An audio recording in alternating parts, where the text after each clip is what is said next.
With all of that, while I drop some knowledge, sexuality's a spectrum, everyone is on it. Even you might like it if you sit up on it. Drag queen, drag king, just do what feels right. What is that? What? Is that feels rap? right? All right, listen, here's something I want to be clear about. I want to set this up. Bill Nye was originally he was like a stand-up comedian, a sketch comedian, and he has a bachelor's, I believe a bachelor's in mechanical engineering. So he's not really what most people would consider a scientist, but let's allow that and say that he's a scientist in that field. It doesn't mean that he's an expert in another field.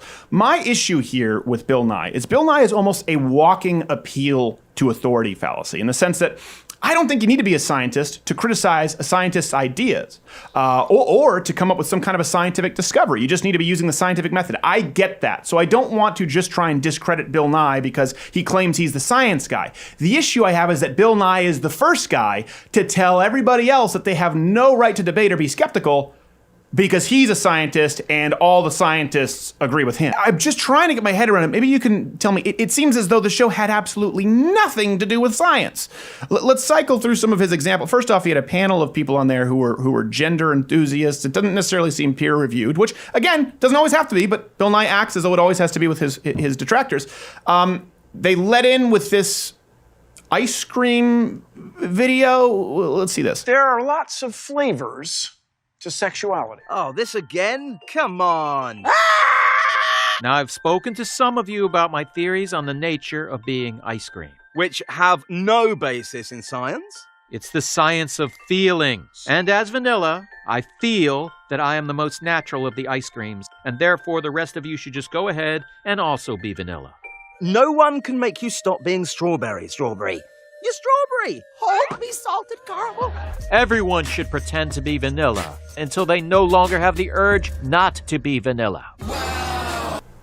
What?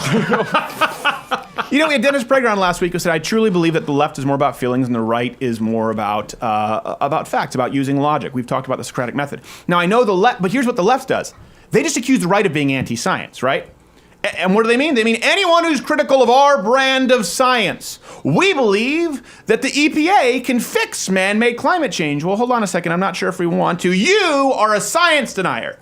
We believe that transgenderism is biological. Well, hold on a second. You are a science denier. So now they've actually created an umbrella so wide, the science of feelings. No, feelings are feelings and science is science. And we're not talking about any kind of synapses or we're not talking about neurotransmitters here. He's not making that argument. He's not even making an analogy. He's trying to say we need to acknowledge the science of feelings in order to continue along with this narrative.